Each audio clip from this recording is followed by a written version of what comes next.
When Ryan's when it's time to begin, it's on the Rewind to Raw with John Pollock and Wai Ting. The 18 that makes sense of these things we see in the ring every week on TV. It's Rewind to Raw for Monday night. Download it Tuesday morning from the Post Wrestling site. It's Rewind to Raw for Monday night on USA Now on the John and Wai Take the mic.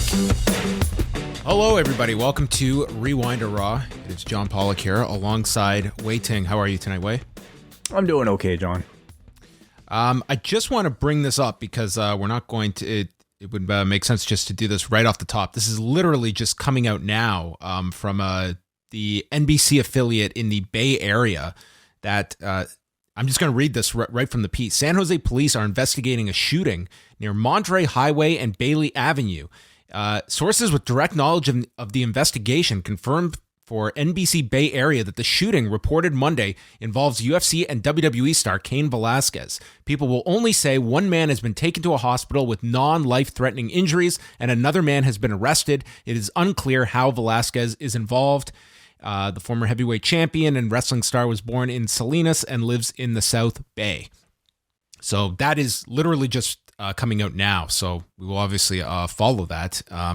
And I mean, that's about as unclear as it sounds. That apparently someone was wounded, but Velasquez was allegedly involved in some form or fashion in this.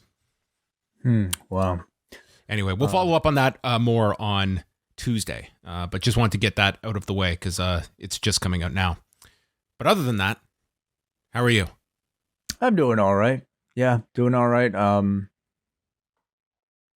The rest of the world, I'm not so sure. You know, it's yeah. Sorry, it just you know, you bringing that up, it just kind of reminds me, you know, as always, of course, that there's a whole mess of a world that's out there beyond these sort of walls of professional wrestling and combat sports. So, of course, you know, we send our wishes to anybody affected by you know, current conflict over in the Ukraine and really, I guess, anywhere else if you're going through a shitty time.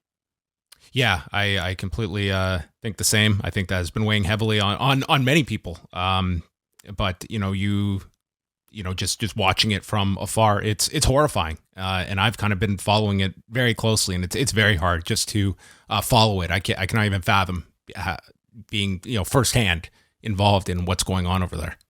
Yeah. We want to start off the show because off the top, we are making some adjustments to our live format. We have been doing these shows live after Raw and Dynamite for our double Ice Cap and Espresso patrons, and then of course Friday's Rewind to SmackDown show for all of our patrons. But for the month of March, beginning in March, which is tomorrow, we're going to be adjusting the live format of which we do these ways. So do you want to kind of let everyone know what we've been discussing and the plan that we have come up with moving ahead?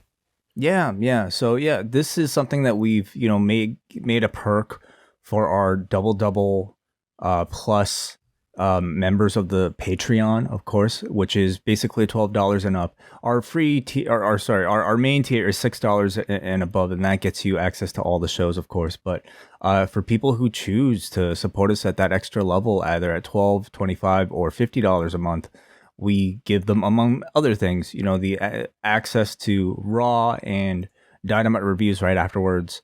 And, you know, it's usually a very intimate group of people. And hello to all of you guys who are in here right now. But I think because we want to try to get more people listening to the shows and take advantage of, I think, the time right after these shows where conversations about Raw and Dynamite are at its highest, we're going to put these out for free, live, right afterwards. So live access to Rewind to Raw and Rewind to Dynamite after every single of those one of those shows at youtube.com/postwrestling. So live access to these shows for free for everybody. And, you know, I talked about it with the group that's here right now, but I think, you know, to compensate for the lack of that perk at the double tiers. By the way, everybody has been just like, you know, anybody I've mentioned this to has been super supportive. Everybody just really wants us to, like, you know, do what's best for the business. But I'm going to, like, try to figure out some sort of merch thing, you know, just to to make those tiers worthwhile as well. So there's that.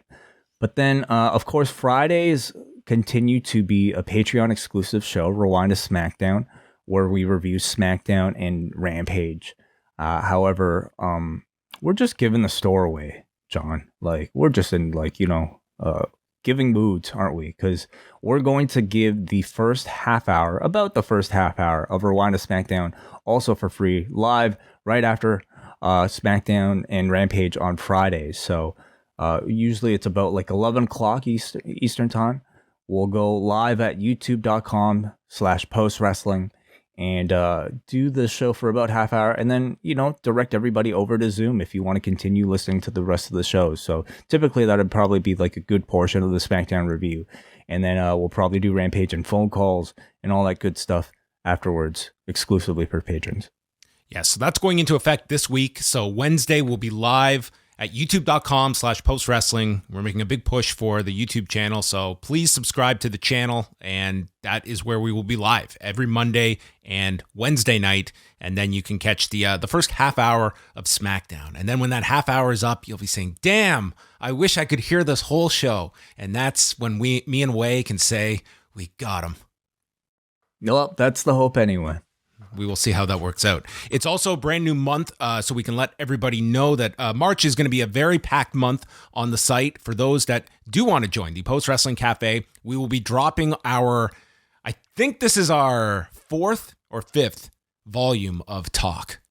I looked it up today. Like that. Anyway, It doesn't matter. But yes, we will be dropping a new edition of Talk, which is kind of more so Wai and I just chatting about stuff like this, about how the business is going, topics that we aren't really going to get into much on our 5,000 other shows. So it does make it unique in that sense. And I always look forward to doing these ones with Wai. So that's dropping on Tuesday. And because of the way the month of March works out, 3 editions of Rewind Away throughout the month with reviews of TNA Hardcore Justice, ROH Supercard of Honor from 2017, an event that Wai and I watched live at the venue with Muhammad King Mo Lawal. Oh, yes, that is correct. One day after he fought Quinton Jackson. Yeah, that was crazy. Yeah. And then flew all the way to Florida for Supercard of Honor. So we'll be chatting about that one. And then at the end of the month, going back and reviewing the draft edition of SmackDown from July of 2016, which set up the current brand split that here we are 6 years later, and they have still kept the rosters, I guess, as separate as WWE can possibly define the word separate. But those are going to be the 3 reviews for this month. And that will also take you into WrestleMania week. We are going to have heavy, extensive coverage with many Post-Wrestling Cafe bonus shows that week of WrestleMania going into April and the weekend of WrestleMania. So postwrestlingcafe.com, $6. It gets you in the door, access to all of the bonus shows, Rewind to SmackDown, archives, and so much. Every single day, right after we're finished, the audio podcast of our post-daily news update. So get an audio update, catching you up on all the news every single day, sometime in the afternoon, as soon as we're done recording it. That's a perk we try to give for the patrons. But if you just want to listen to it on YouTube or watch it on YouTube, and also all the other things, we thank you for your attention as well. And just for this week, the whole schedule is up on the site. Of course, we will have a Revolution post show this Sunday night with Wai and I going live. Eric and Phil are going to be doing the UFC 272 post show on Saturday. And then we have all of our regular shows. We're going to have a post pro res with WH this week. And for those that are in Toronto, if you want to watch AEW Revolution live, a watch along is being coordinated with the one and only Braden Harrington. And if you want all of this information, it is pinned at the top of the Up Next Twitter account at Up Next Podcast. But the watch along is happening at the Hard Luck Bar this Sunday night. And you can find all the ticket information there. Go to Up Next Podcast on Twitter, and all of the information is there of how you can get your tickets and watch what will probably be a pretty great show with a bunch of other wrestling fans in Toronto. If you and I weren't doing this, like we weren't doing a podcast, I would 100% go and watch this with the crowd, and having some King's Crown nachos, like it sounds awesome. And I don't know how Braden was able to pull this off, but somehow he did. So you know, you got this in on Blog TO. Yeah, I know. It's amazing. So hopefully the turnout is good, and maybe it'll mean more in the future. Yeah, it's a great idea, an initiative, all on Braden. We really had nothing to do with this. So do support Braden, and that's happening this Sunday. So lots of coverage of Revolution throughout the week. And of course, the post-daily news shows live every day this week, Monday to Friday, 1 Eastern, YouTube, Twitter, Facebook, wherever you can find us. We'll be there. Mm-hmm.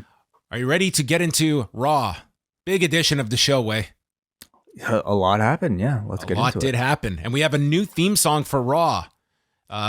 See, I wondered if this was new, because like I mean it felt new to me, but then I looked it up and it looked like it might have debuted like back in December. I skipped the opening last time. So really, did it really debut in December? Like the song's called Greatness, right? So yeah, I looked this up, and I mean, chat room, let me know if it's brand new or not. I cannot imagine that. I remember what the previous theme was, and I don't recall hearing this song before tonight, but I could very well be wrong by this. But anyway, Greatness opened up the show from the Nationwide Arena in Columbus, Ohio.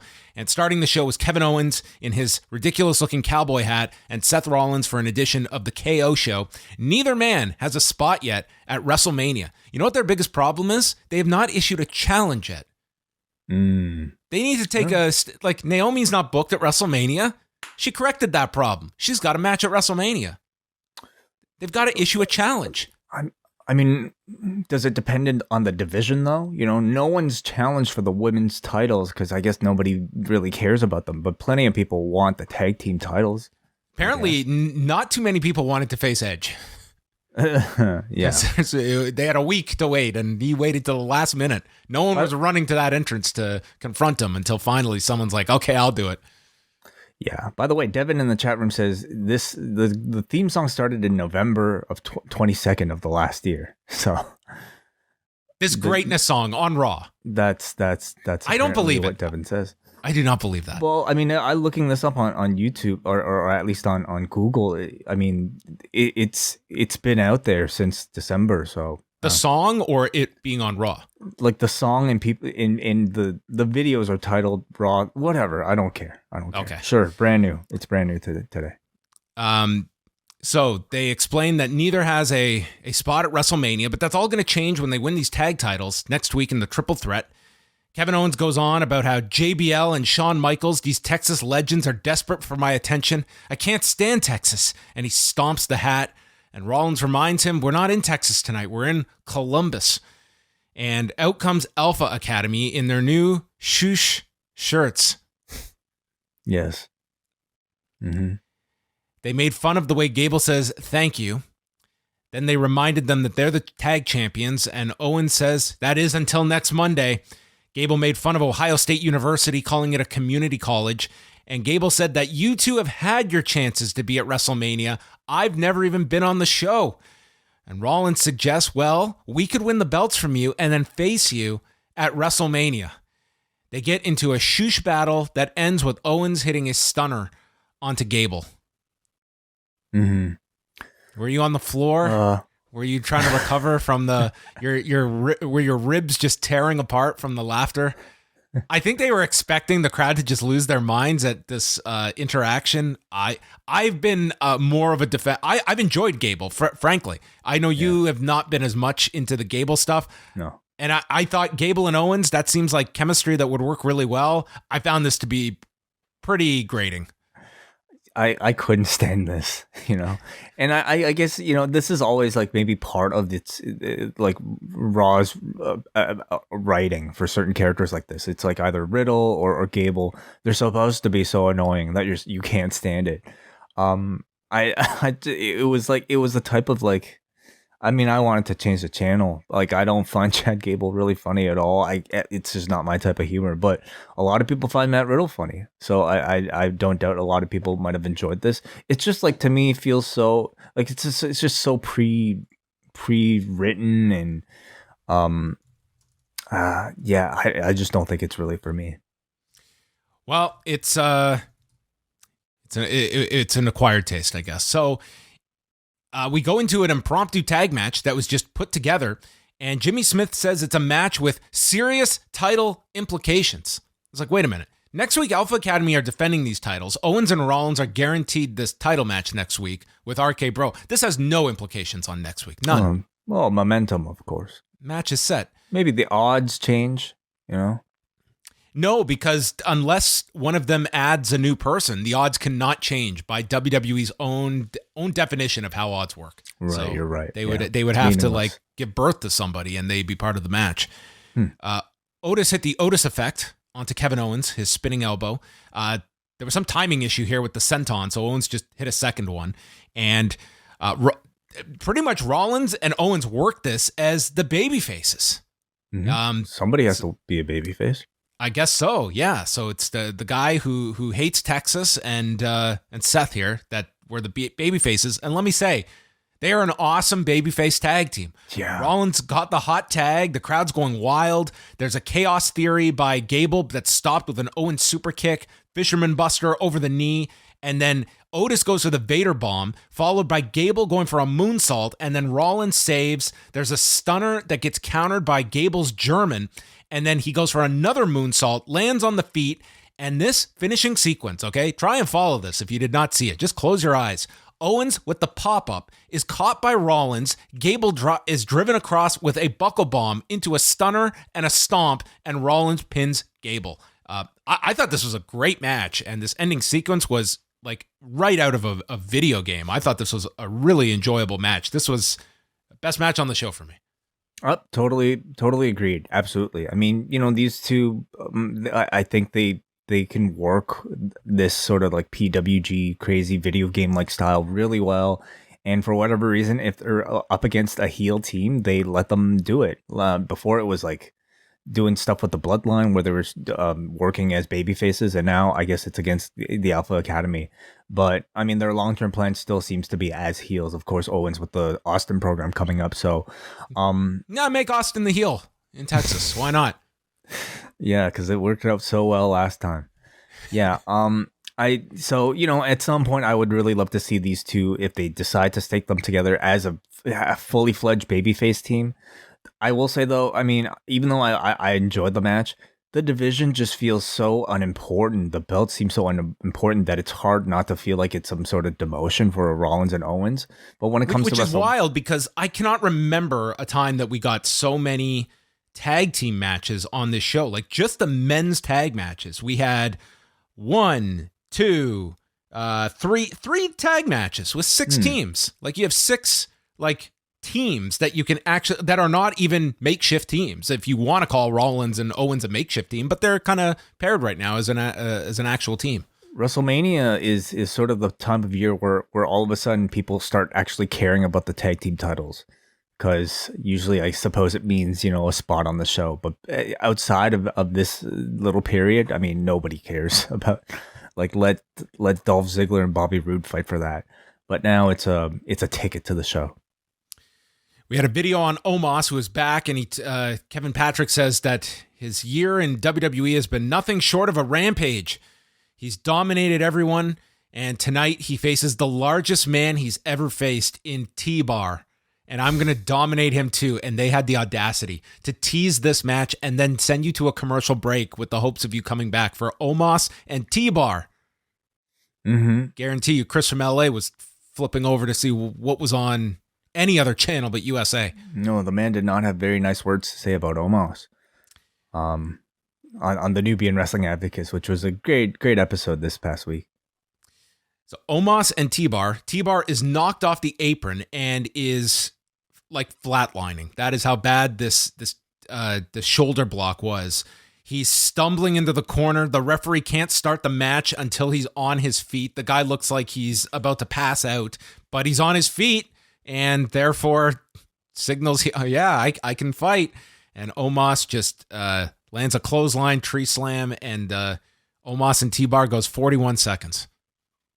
Yeah, it's really all you need. Are you kidding me, John? You know, like, I honestly though, like, at this point, I think it's the Andre Battle Royal for Omos, and for that, you know, I don't need the guy to go 10 minutes.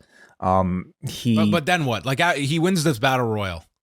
Like, where do we go after that? Well, then it's another year of this type of thing, and you give him a bit more. A year of this. Well, listen, I mean, he's still very green, right? And you still want to protect him, and you do that through the squash matches until he's ready.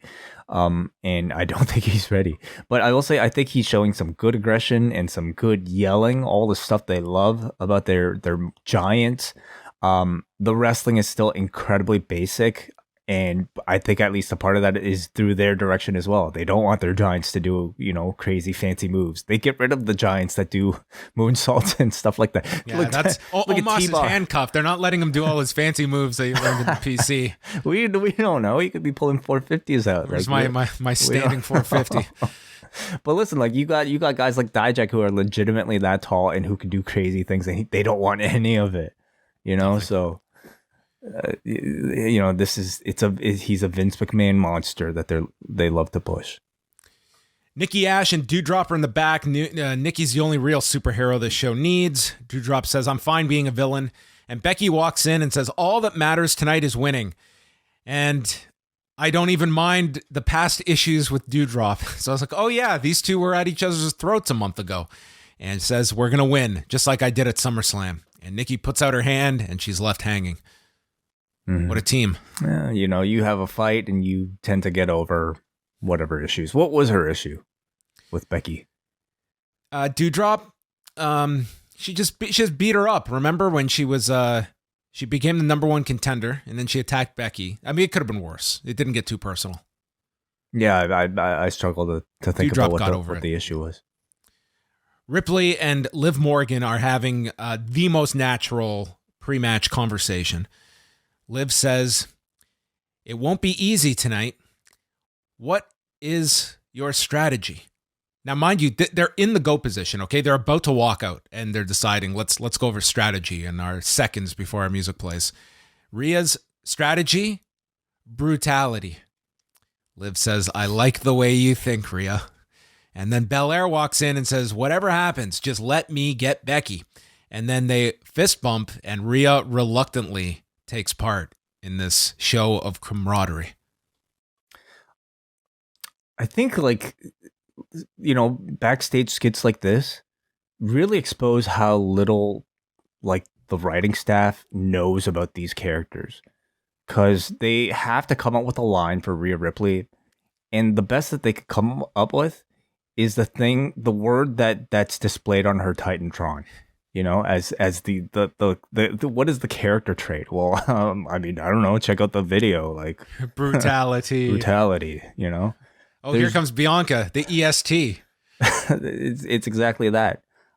They just have no idea what all these characters do, and I don't think I don't know if there was much thought put behind even the catchphrases like that.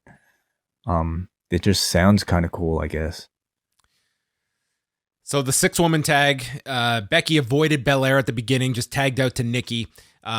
Eventually, it comes down to Belair and Nikki, who are left alone. And as Belair goes for the handspring moonsault, Becky's on the floor and grabs her by the wrists and pulls her down. Liv hits a suicide dive. Doudrop sends Liv off the apron and is hit with a drop kick by Rhea, a brutality drop kick. And then Nikki hits a high cross, spinebuster by Belair. And then Becky is grabbing Belair by the braid, and they have a tug of war. Becky gets sent off the rope, and Belair whips her with this braid and continues to whip her over and over. And Becky's got these huge marks all over her stomach as she's clutching them on the ground as she leaves. Nikki tries for a roll up, but Belair kicks out, KOD, and pins Nikki Ash. And they showed a replay. I swear to God, it had to have been a sound effect for this first whip. It was just so loud. It was so incredibly loud. Her braid, is Walter's hand. It's the same effect. Excuse me? I'm sorry. I don't know Walter. Gunta's hand. It's Don't do that when I'm drinking. It's so incredibly loud, and I mean, we heard it with the Sasha match, and I don't know, like, I've never been whipped by a braid, John, and I don't plan to, but I just don't even know like how the surface area of a braid is able to like create that sort of sound. Obviously it was real because you could see it in Becky's, stomach, and I'm sure on Instagram later you'll probably see the worst effect of this that was an Instagram injury. angle. Absolutely. But, to me, the whole spot was built around that whip crack. And I mean, that sound made it, it was so loud.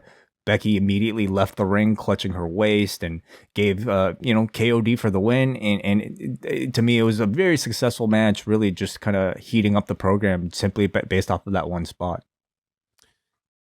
Robert Roode against Tommaso Ciampa. Now, Ciampa came out to a different theme song. Did this also change 6 months ago? Did he come up to a different? Oh yeah, sorry, this was not his NXT theme. Really? Why? Why did they do that? I mean, they changed his song. You can what did it sound like? Whatever you will. Not like his NXT theme. Not something you would. You would not honestly, if you heard this way, you would not remember it 30 seconds later. I mean, okay. Usually, like, maybe. Anyway, I don't want to speculate, but like, maybe it's a legal issue because like there's nothing wrong with that song whatsoever. Oh, it's not a legal issue. They've been running his theme song for like 4 years. You're right. Yeah. So I don't know why they would suddenly change it. They just change stuff. They change stuff when people. I mean, I read it as a sign that if they're going to the extent of giving him a new theme, and he's pretty much here on Raw every week. I mean, how long before he loses one of his names?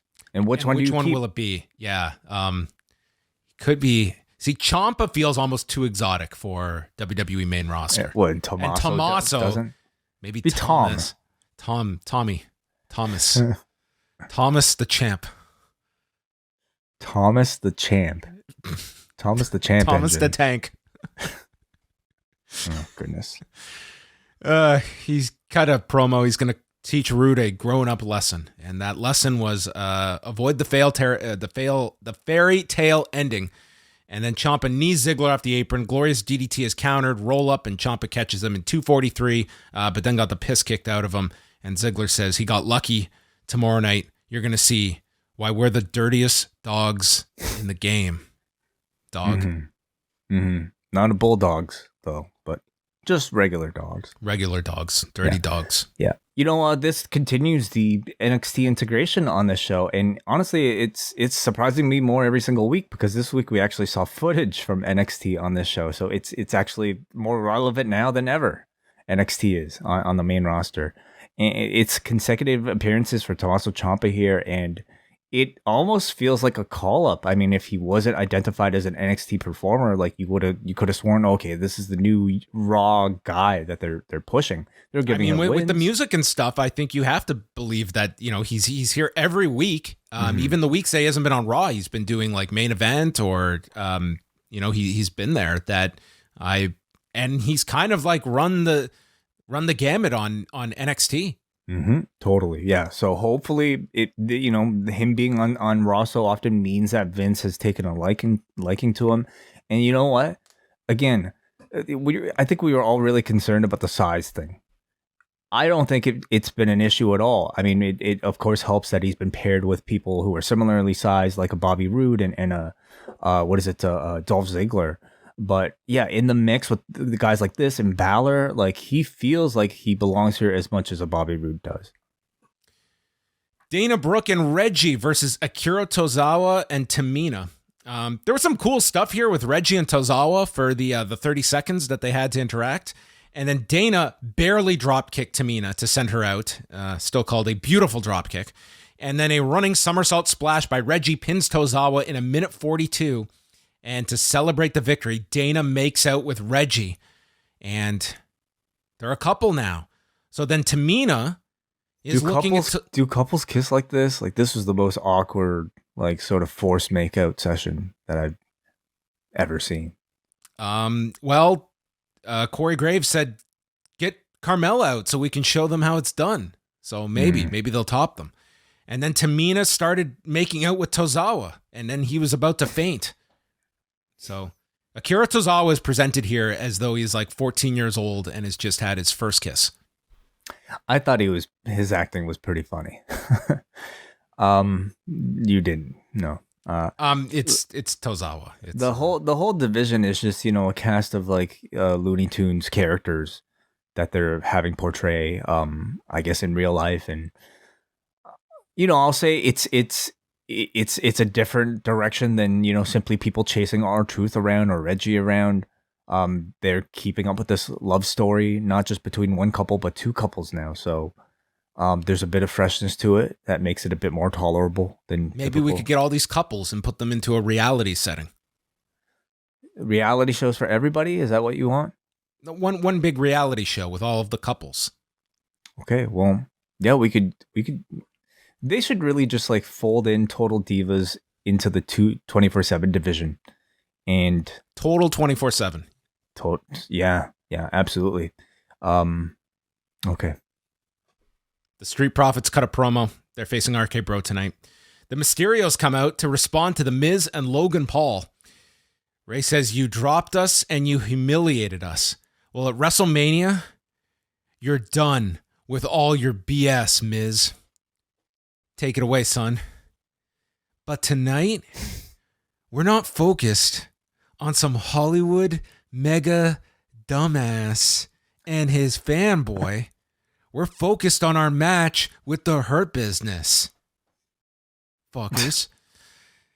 The Miz comes out, and he spent like a year going over everything he has accomplished. Made the title relevant, married Maurice, beat John Cena in the main event of WrestleMania as heard on Rewind Away last Tuesday. 2-time Grand Slam champion. And last week was one of his most proud moments. 2 A-listers joining forces, and says Logan Paul is more of a man than anyone in this arena. He went the distance with Floyd Mayweather Jr. He's a social and NFT pioneer, and he will become the most famous superstar next to me. And I even heard some cheers last week when we beat down the Mysterios. And says the fans are sick of watching the same old standard crap with the Mysterios. So Miz is trying to get over same old standard crap in the hopes that some crowd will chant this instead of same old shit. Same old standard crap. Same old standard crap. SOSC. That's a tough one. That's a bit of a mouthful. That's 5 syllables. This is going to go in the graveyard next to GFY. And he says the Miz and Logan Paul are newer and better. Newer? Yeah, Miz is just like right out of the, right off the lot. Brand new. I mean, 16 years on What TV, the hell is Dominic then, if not new? He's newer than Logan Paul. No, he's same old standard crap. Okay. All right, sure, whatever. I mean, I thought the Miz sounded good here. He had the task of conveying to the audience Logan Paul's accomplishments. Thought he did that. Well, Jimmy Smith did even one better when he said he is still trying to scrub the Mayweather-Logan Paul fight off of his eyeballs.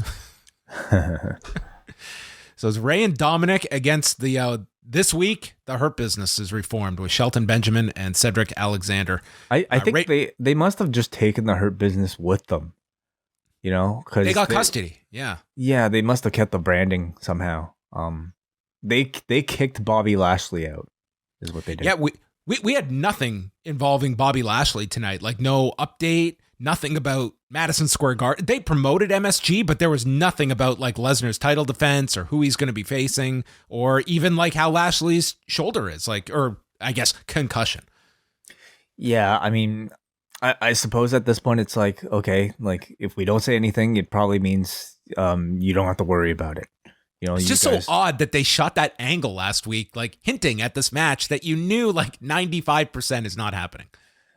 That's how I felt, but maybe they had an ounce of hope that he was somehow able to miraculously recover for MSG, but I don't think so. Like I don't know. Of all the things you would be rushing to get back for, it's like WrestleMania is in doubt for him and looking not possible. Mm-hmm. How about 4 weeks before that? Yeah. Anyway, they're an optimistic company. So Graves says it would be real cool if Dominic had to get a tattoo of Logan Paul's name on his hand after WrestleMania. That would be great. That would be tremendous. So Benjamin misses a step-up knee, takes a tornado DDT from Dominic. Alexander makes the save. There's a spinning Rana to Alexander on the floor by Ray, and then Benjamin avoids the 619, and they go to the floor, and Dominic, as he is climbing back into the ring, he leaves his leg outside of, like, under the rope forever. He's, like, not moving, and finally Miz comes to grab the leg. He reappears. Ray chases Miz through the crowd, and Shelton Benjamin rolls up Dominic in 4:33. The Hurt Business get a victory on Raw. This is it. This is when they're coming back. Momentum. Yeah.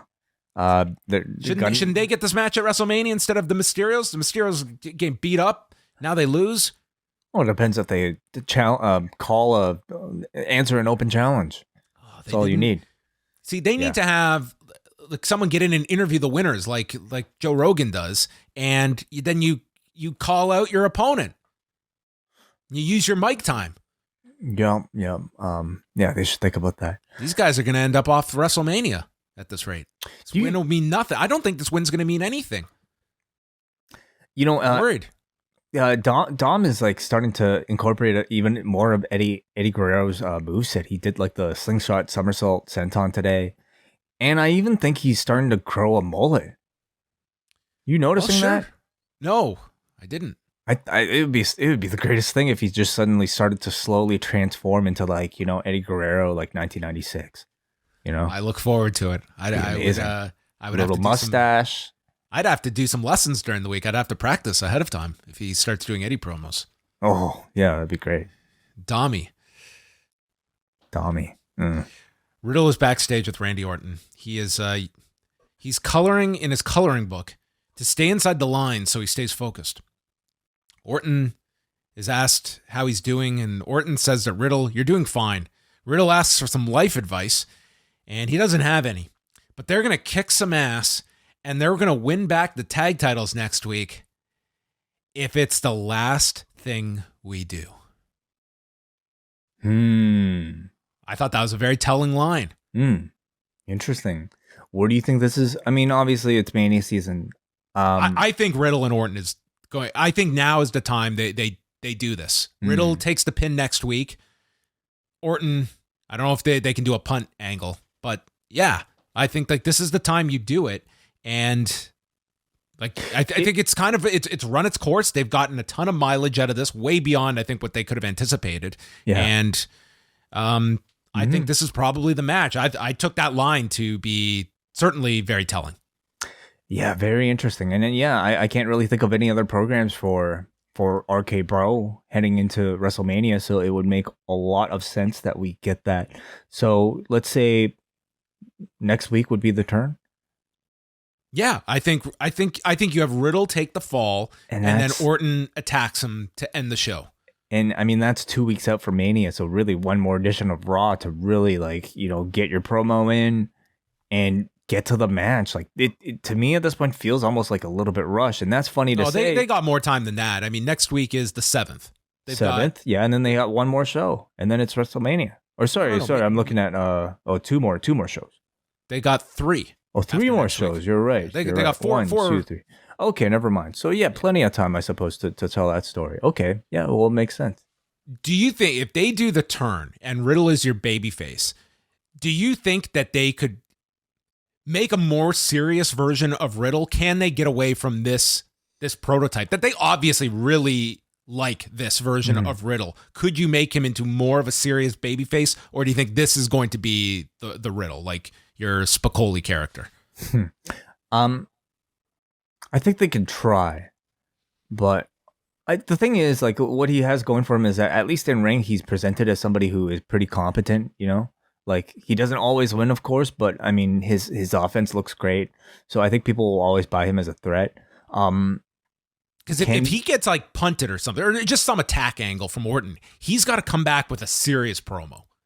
Totally, yeah. And I haven't seen that serious promo from Riddle yet, so I don't know if he's capable of it. But the audience will be upset that the team will have broken up, so maybe that's all they need. They replayed Naomi and Sasha's challenge, and Zelina and Carmella respond. There's a plug for Corey and Carmella. They accept the match for WrestleMania, And Carmella says that to celebrate their win at WrestleMania, she's going to have sex with Corey Graves. Pretty much said that. Yeah. They're really kind of like hinging on the show being, wow, they talk about sex a lot. Like that's yes. That's the hook of the show. WWE is Akira Tozawa, a 14-year-old that has never had sex, and they are just enamored with this concept. So RK Bro against the Street Profits was next. Yeah. The stakes are so high, they note that even Randy Orton does not have a guaranteed match at WrestleMania. So Dawkins flips Orton on top of Riddle, and as he comes down, lands into a triangle. Ford knocks Orton off the apron, and there's a dive onto Riddle. They get the advantage on Riddle after the break. Hot tag to Orton, and he's in there with Ford. Riddle takes Dawkins to the floor. He's setting up for the RKO, but Ford blocks it, drop kick, and then Ford goes to the top, hits from the heavens, and Orton is just rolling over in pain. He goes to the corner.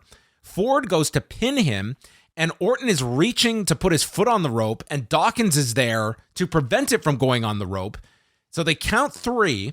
The announcers aren't making any reference to Orton being hurt or any of this, but Orton is down. Everyone's checking on him, and the announcers are completely ignoring this. And right at the end, Orton does get to his feet, but they just go to a video package. So I don't know what happened here. I rewatched the From the Heavens spot several times, and it's hard to see if like Orton kind of jerked himself, but I don't know if just Ford landed somewhere awkward. But it just felt like a very finish just felt completely off. Kind of took the air out of this. Yeah, something was screwy by the end here, but it was hard to like understand what the plan was supposed to be, because why would he put his foot up on the ropes, and why would Dawkins be there in position to push it off like that? Even if he didn't get hurt, it wouldn't make sense to me, that entire thing. So I can see the argument of having the Street Profits win this match. If you are going with RK Bro next week, is they're in this title match and you're breaking them off and they're getting split up. Owens and Rollins are going off on their path, and Alpha Academy needs challengers for Mania. The Street Profits could be that team to be used for Mania. But this ending seemed like it was, I don't know. It was just all over the place here. So I'm sure whatever the finish was, they had to deviate from it. Kevin Patrick interviewed Owens and Rollins, and they're going over their potential for WrestleMania if they win the titles and who they can face. And Owens says he will be so excited to leave Texas after WrestleMania. They promoted the Madison Square Garden show. They had no matches to promote for it, just that we'll be there on Saturday. Maybe they should have played this card because Veer Mahan is coming to Raw. Maybe they could have used him to push those last-minute sales for Saturday. Maybe he'll be on the Pat McAfee show. No, he probably will not be. Because in the back, Austin Theory is seated with Vince McMahon. And Austin Theory is discussing the Pat McAfee show. And Austin Theory is listing off all the things Pat McAfee has done and how he signed this lucrative podcast deal, and mentions it's been 20 years since you did your last sit-down interview. It's like, what timeline are you on, Austin Theory? Obviously, Austin Theory was not getting the WWE Network. No. Nor following other Vince McMahon interviews. But he wasn't watching Off the Record? I guess not. No, he definitely did. Well, hold on a second, though. 20 years ago, that would have been after. But what interview would have been 20 years ago? They were referencing this, the Real Sports interview in this one, the one where Vince knocks the notes out of the host name was Armin Katayan, and he was the one who did the interview on HBO Real Sports, and Vince knocked the notes out of his hand, and this was actually written about in the Tinderbox book that just came out on HBO. They interviewed Vince McMahon, and this was the incident they focused on, and that was 2003, so almost 20 years ago. But they are using that to build up this interview with the idea that Mr. McMahon, this is like the Damian Priest foundation here. It's the Vince McMahon. Will we get Vince McMahon or Mr. McMahon on Pat McAfee? Is he going to attack the host? And Austin Theory is worried about this. Says, what if Pat McAfee says something that gets under your skin? What if he tries to jump you? And Theory says, I could be right there and have your back. And Vince just gets up and says, it's not that type of show. And he walks off, and Theory is left by himself as he says, but it could be. Yeah. So I think we're getting an angle on Thursday, Way. That's my assumption from this. I think so too. I mean, I think when this was announced, a lot of people were excited that maybe we'd get some sort of, State of the Union address from Vince McMahon, where he'll, I don't know, shoot on AEW or I don't know, some other talents. And I don't know, maybe you'll still get some sort of, actual substance. But I mean, really all signs kind of point towards this being a lot of story that's to come. But we'll see. We'll see how much of it they mix in. This is going to be listen, Vince McMahon doing a sit-down interview would be, that's always going to be fascinating. Vince McMahon having to go out and do a big angle to set something up for WrestleMania. This is not the Vince McMahon of 20 years ago. That was an all-time great performer. This is someone that has had, this guy has really struggled as just in the performance side of things. And you have to go onto that show. It's live, and you have to do him doing an angle as this character. I think that's going to be very challenging. We will see how they'll do it, but you're also trying to do a knockoff of a real incident, whether it's the Bob Costas one or the Armin Katan one from HBO. Those are remembered segments that I think it's going to be very tough to recreate here, but that's kind of what they're setting this up to be on Thursday.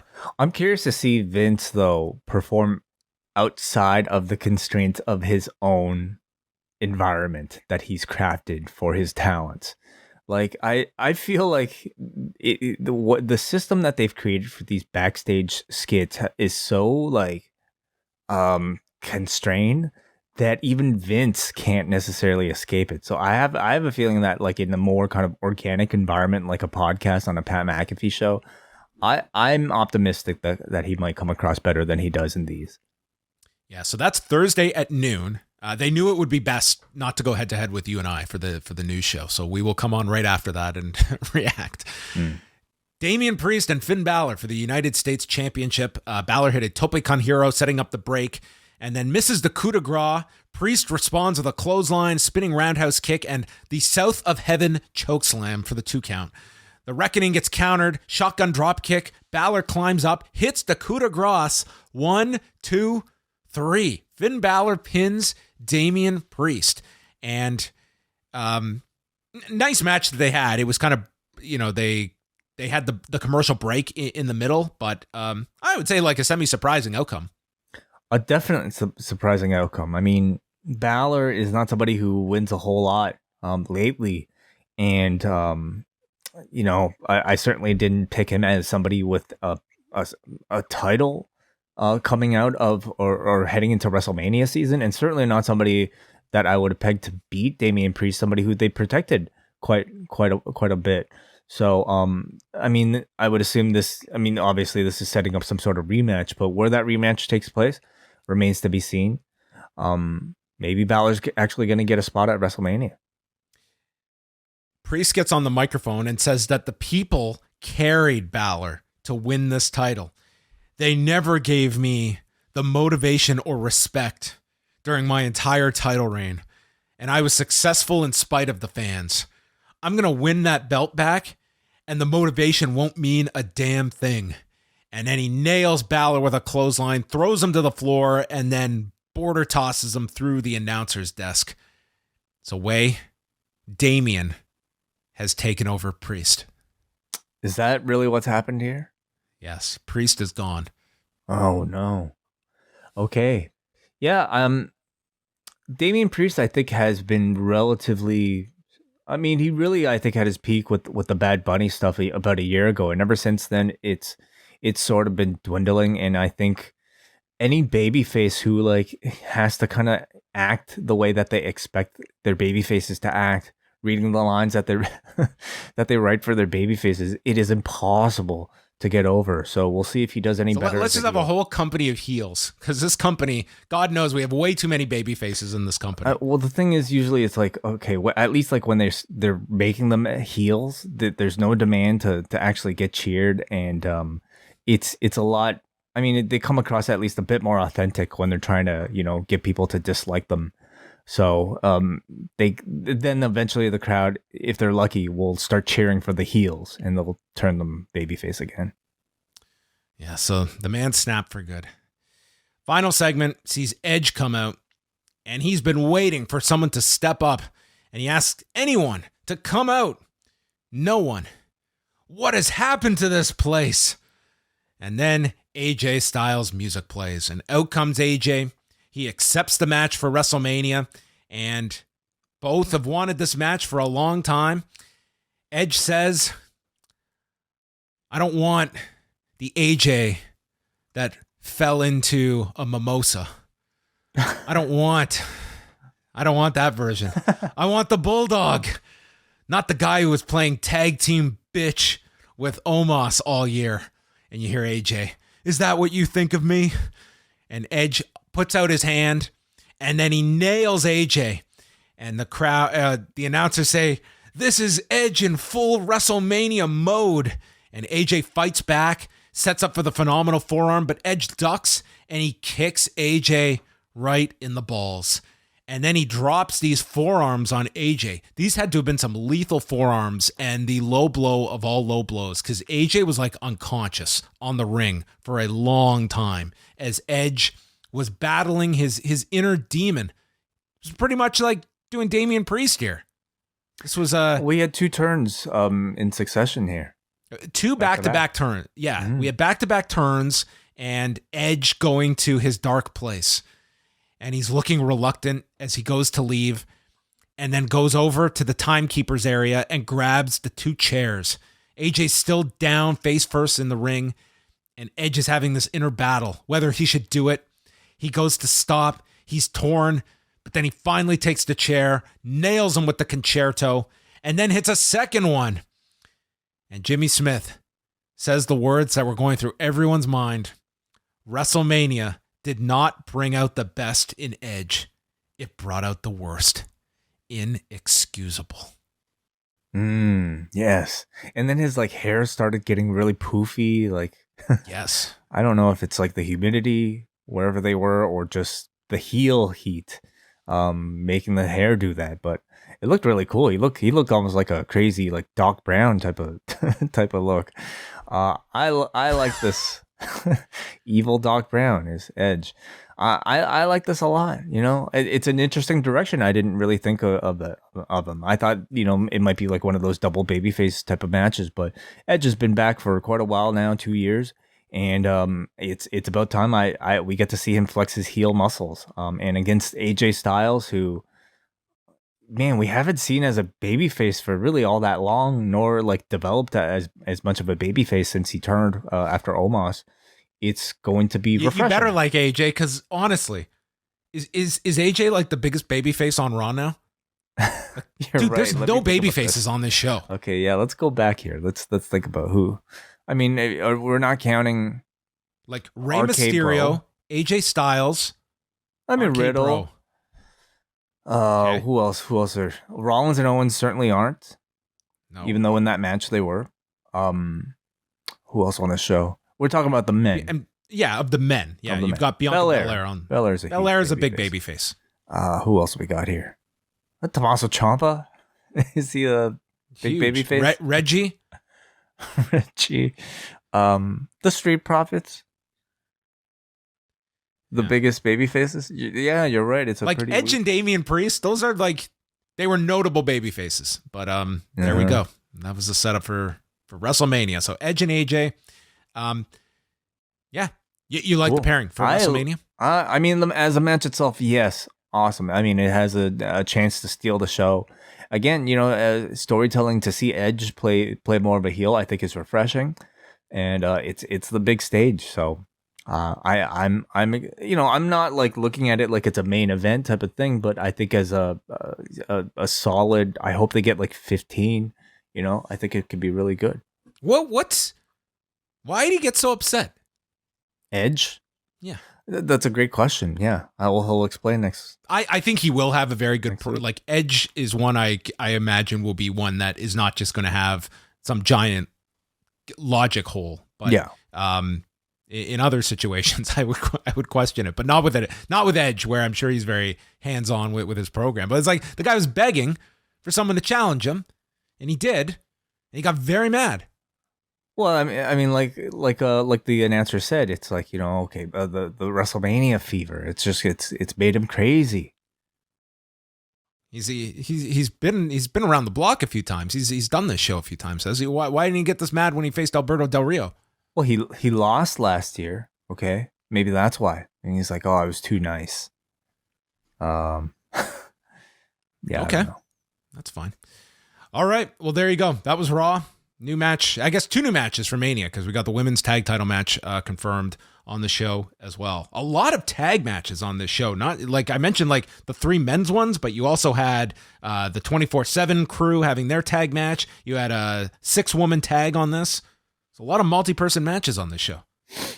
Sure. Yeah. That's a good way to put people on the show.